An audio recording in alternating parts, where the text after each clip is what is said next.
Salve, salve galera, eu sou Sérgio Zanck, ator, produtor e diretor de teatro e audiovisual há mais de 15 anos e esse é o MAN, Método Atores Multiplataformas. Aqui no MAN a gente tem um compromisso, a gente tem um desafio com você, que é destravar a sua carreira de ator e de atriz. Te dar ferramentas para treinar, aprender e também para entender todo esse nosso novo mercado, tanto do audiovisual como das artes cênicas, porque nos últimos 15 anos esse mercado mudou bastante e é essa a nossa investigação aqui no MAN.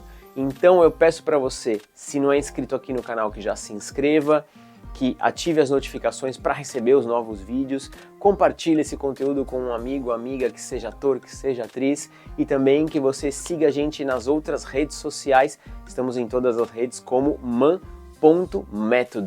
E por que eu falo a gente? Porque eu não estou sozinho nessa jornada de aprendizagem, nessa jornada de conhecimento, eu estou junto com a Mariana Moraes e o Eduardo Gonzalez.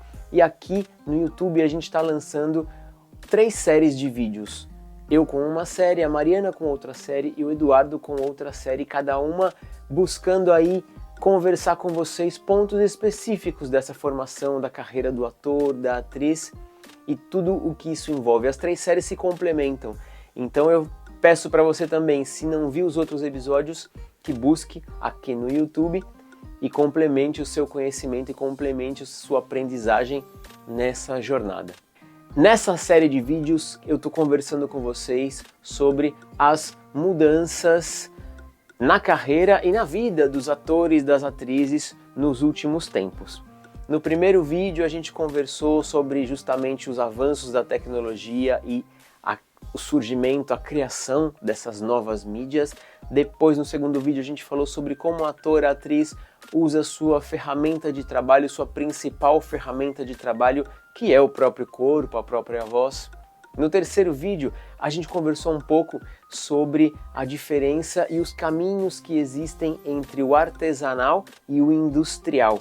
Também muito importante para um ator pensar como se formar, como se treinar para atuar em uma ou outra plataforma.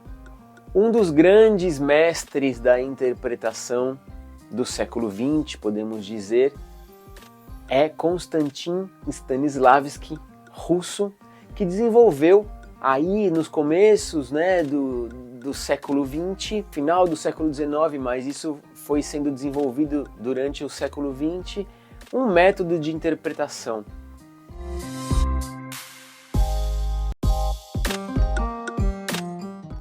E esse método se apoiava muito em um conceito. Bom, se apoiava em muitos conceitos, mas eu vou destacar aqui um conceito, que era o conceito da memória emotiva. A memória emotiva consiste em que o ator, a atriz, se use de uma memória pessoal e empreste essa memória para o personagem, para a ação que tem que ser desenvolvida naquele momento. Dando um exemplo, eu tenho que fazer em cena a morte de um irmão. Um irmão meu morreu e eu tenho que chorar essa morte, tenho que sentir essa morte. E de repente, na vida real, eu não tive nenhum irmão que morreu, ou nenhuma irmã. Ou sequer eu tenho irmão ou irmã. Como que eu vou fazer isso? Como eu vou usar uma memória minha se eu não vivi aquilo? Então Stanislavski dizia que eu pego a memória que seja mais próxima e para reviver aquela sensação, reviver o que eu senti com aquilo e emprestar isso para o personagem. Então eu penso em um amigo querido que faleceu, ou um pai, ou a mãe, ou um familiar, ou quizás um animal de estimação que faleceu e eu sofri muito, e aí eu vou lembrar daquela sensação e eu vou interiorizar aquela sensação e vou emprestar aquela sensação para o personagem, para a cena. Então eu vou carregar aquela emoção e na hora da cena eu vou externalizar aquela emoção. Bom, essa seria a memória emotiva do Stanislavski. Depois, com o desenvolvimento do seu método, o Stanislavski foi descolando um pouco da memória emotiva, trazendo outros conceitos, né? A segunda parte da metodologia do Stanislavski é bem apoiada em outro conceito, que é o conceito das ações físicas, que já parte de um outro lugar, parte de um outro caminho, né? Parte de um caminho que é um pouco mais de fora para dentro, né? O método das ações físicas consiste em você buscar uma ação, um movimento, e aquele movimento vai te gerar uma sensação, um sentimento, né? Já é um pouco mais de fora para dentro. Mas o Stanislavski sempre é lembrado por essa coisa da memória emotiva e por essa coisa da interpretação de dentro para fora. Décadas depois, muitos treinadores para cinema, sobretudo para a interpretação para o cinema e para o audiovisual, posteriormente, resgatam o Stanislavski, agregam coisas, somam técnicas. A gente pode citar Messner, por exemplo, que falam dos laboratórios. Então, mais que a memória emotiva, eu tenho que viver uma situação parecida ao que o personagem viveu. Então, por exemplo, um gari, um varredor de rua, eu tenho que provar aí vários dias, varrer rua e ver como é a dinâmica do trabalho, ver como é a relação com as pessoas. E até casos mais dramáticos, mais extremos, se eu vou interpretar um alcoólatra, eu tenho que beber até sair de mim pela bebida, né? E aí ter uma sensação aí para depois retomar essa sensação no corpo, né? O cinema de Hollywood tem muitas histórias sobre isso, sobre atores que vivem muitos meses fazendo o laboratório para um personagem, né? Então tudo isso é a interpretação de dentro para fora. Eu carrego informações, ou eu lembro de informações, ou eu lembro de memórias minhas, ou de memórias que eu construo, que eu me forço a viver. Carrego isso dentro de mim e isso vem para a minha interpretação, para o meu movimento, para a minha fala em cena.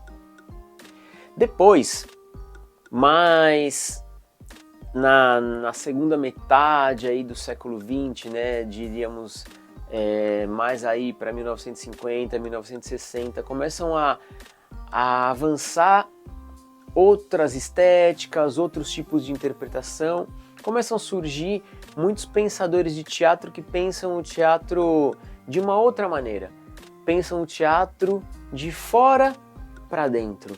Então aí a gente poderia citar, por exemplo, Bertolt Brecht, que propõe o teatro épico, o teatro didático, que sim, é um teatro muito pensado, é um teatro onde o ator tem que estar muito engajado com o cotidiano, com a história, com a política, porque o Brecht propõe um ator muito político, né? É impossível descolar o Brecht de questões políticas da sua época. Então ele propõe um ator muito antenado com o que está acontecendo, um ator que põe sua própria crítica pessoal em cena, mas para além dessa parte do pensamento, tem uma parte física que é o ator constrói um personagem quase que como se fosse um boneco, e ele entra e sai desse personagem, e para o público é claro quando o ator entra e sai do personagem. Então é uma interpretação que é mais de fora para dentro. Tem momentos para o Brecht, tem momentos que quem está em cena ali é o próprio ator comentando uma situação, e aí ele entra no personagem e faz uma cena. A gente pode citar também Grotowski, ator, pesquisador e investigador polaco de teatro, que desenvolveu o teatro pobre, que é uma estética de teatro, é uma investigação de teatro que chega em uma ideia de que para fazer teatro basta unicamente o ator em cena. Para o Grotowski, muitas vezes o figurino era desnecessário, a iluminação era desnecessária, o cenário era desnecessário, adereços eram desnecessários, porque o ator tem que poder representar unicamente com o seu corpo, tanto o seu personagem como todo o que está em volta, né? O Grotowski chega inclusive em uns experimentos assim muito radicais, onde ele tira o próprio público da equação, né? Ele dizia que o próprio ator é espectador da cena no momento que está fazendo. Então ele chegou em investigações assim que não tinham público, que era o próprio ator fazendo ali uma improvisação e sendo espectador do próprio trabalho, né? Já um olhar bastante radical do teatro, né? Mas para o Grotowski também a interpretação era mais de fora para dentro, né? Então o ator se propunha a treinamentos físicos, a desenvolvimento de partituras físicas e repete o movimento quase como se fosse uma dança, e essa repetição do movimento vai gerar uma sensação. Então é o teatro de fora para dentro. A gente pode falar também do grande investigador e pesquisador de teatro francês Jacques Lecoq, que traz para a gente o teatro físico, o teatro de máscara, né? Esse teatro também, assim, muito da estética. Isso não quer dizer que a gente vai fazer personagens que não tenham uma parte interna, que não tenham emoções. Muito pelo contrário, para todos esses pensadores, né, fazendo essas técnicas, você desenvolve um grande trabalho interno de personagem, né? Você põe o recheio, como a gente fala, né? Você põe aquilo que está por dentro, mas isso tudo vem da movimentação para depois você internalizar uma intenção. Então, pro Jacques Lecoq também, né? O Jacques Lecoq vinha do esporte, né? Então ele tinha muito esse olhar para o movimento. Então, como eu faço um movimento, como eu represento não só o personagem, outra vez não só o personagem, mas todos os elementos da vida, né? Todo o cenário, todos os acontecimentos da vida eu represento com o meu próprio corpo. E depois eu trago esse sentimento, né? Então, qual seria o método mais indicado? Você já parou para pensar nisso? Como é a sua interpretação? As escolas que você já fez, os treinamentos que você já fez, eram mais uma coisa à la Stanislavski? Mais uma coisa de dentro para fora? Ou era uma coisa mais como Grotowski, como Lecoq, mais de fora para dentro? Você já parou para pensar nisso? Você já pensou que se você conhece um método que você poderia construir um personagem pelo outro método? Bom, pensando em todas essas questões e investigando na prática esses métodos, primeiro no teatro, né? E depois passando isso para o audiovisual, eu percebi durante a minha carreira, fazendo trabalhos como ator diretamente e depois como preparador de elenco, como diretor, que essa questão do teatro de fora para dentro está muito ligado com o audiovisual. Porque muitas vezes no audiovisual os tempos são outros e a gente não tem, talvez, o tempo do teatro de fazer um laboratório, de fazer uma investigação, ou talvez de compor um personagem, carregar um personagem no corpo, né? E sustentar esse personagem por 1h30 ou 2 horas, que é o que dura uma obra de teatro, né? Uma função de teatro, uma peça de teatro. Muitas vezes no audiovisual a gente trabalha, como a gente fala no jargão, né? Trabalha picado, né? A gente faz cenas picadas. Então a gente faz uma ceninha aqui, outra ceninha ali. Às vezes faz só um detalhe, né? Às vezes o diretor quer pegar só um detalhe do personagem fumando ou do personagem comendo alguma coisa, então vai fazer só esse momento de comer. Como seria isso, né? Como o ator vai construir isso? Como eu vou carregar esse personagem para só tomar um copo de água ou só caminhar por uma calçada para fazer uma cena tão curta, né? E aí eu comecei a me valer muito desse teatro mais de fora para dentro, né? De carregar o personagem a partir dos movimentos que ele faz. Aí você consegue entrar e sair do personagem muito mais fácil, muito mais rápido, né? Claro, quando a gente fala de cenas de alta tensão, quando, por exemplo, acontece um crime ou acontece uma violência física ou qualquer situação assim limite, é um pouco mais difícil, né? Mas também as cenas cotidianas têm a sua dificuldade. Você montar um personagem e ser ali em cena cotidianamente uma pessoa diferente do que você é, às vezes exige uma sutileza que muitos atores, muitas atrizes passam por cima, né? Que a gente passa por cima, a gente faz aquilo como se fosse o dia a dia e não é bem assim, né? No cinema, no audiovisual ou em qualquer outra plataforma que a gente vai trabalhar, quem tá ali em cena, a gente tem que pensar sempre que não é a gente, ator, é um personagem, né? Então eu tenho que armar uma outra pessoa ou uma persona, né? Tudo que a gente coloca em frente à câmera e que depois vai para a edição e isso vai formar um produto, é pensado anteriormente, né? Tem um roteiro, tem um pensamento de direção, tem um pensamento de luz, tem um pensamento de música. E o nosso trabalho como ator, como atriz, também tem que ter esse pensamento técnico, esse pensamento artístico, né? A palavra arte vem aí da artificialidade, né? A gente está fazendo uma coisa que é artificial. Inclusive, se vou ser eu mesmo em cena, como um personagem dando uma entrevista, aí já expandindo, né? Pensando em um produto que não é um produto de ficção, senão que é um produto mais documental, né? Se eu vou dar uma entrevista, ou se eu vou falar de mim mesmo, ou se eu vou fazer um blog, ou se eu vou fazer algum conteúdo para a internet, né? Seja qual for a plataforma, eu ali em cena falando para a câmera, seguramente não sou eu mesmo na minha vida, né? Na minha vida cotidiana. Nesse momento que eu tô aqui falando, conversando isso com vocês, por mais que eu possa soar ou parecer natural, não estou sendo 100% natural, porque eu tenho um roteiro, né? Essa aula, eu pensei antes, eu decupei antes, o que é interessante falar, qual a ordem é interessante falar, para ficar interessante para o espectador, para ter uma linha de raciocínio para o espectador. E aí voltando para a nossa questão, se é de dentro para fora ou de fora para dentro, é interessante a gente levar isso em conta, né?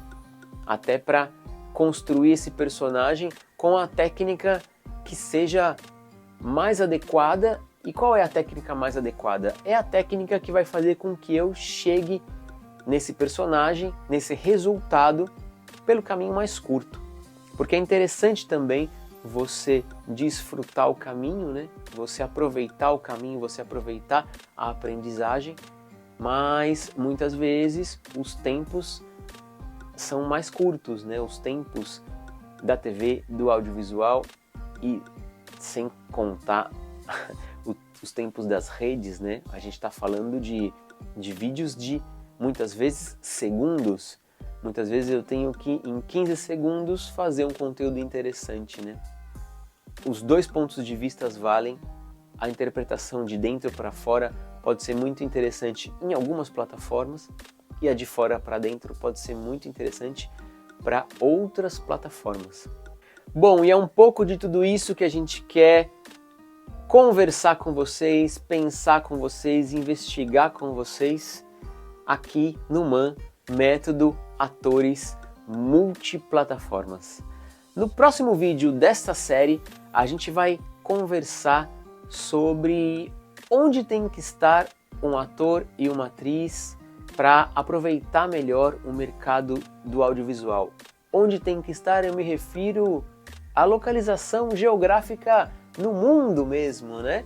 Eu digo isso porque eu saí do Brasil há 6 anos, eu moro fora do Brasil e eu vim para cá para trabalhar com teatro, com audiovisual, e é um pouco dessa experiência que eu vou dividir com vocês e a gente vai pensar um pouco sobre isso, onde tem que estar um ator e uma atriz para aproveitar melhor, se desenvolver melhor e trabalhar no mercado de artes cênicas e de audiovisual.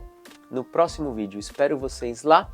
Peço uma vez mais para você se inscrever no canal, compartilhar esse vídeo, ativar as notificações e seguir também a gente nas outras plataformas man.método. A gente se vê no próximo vídeo.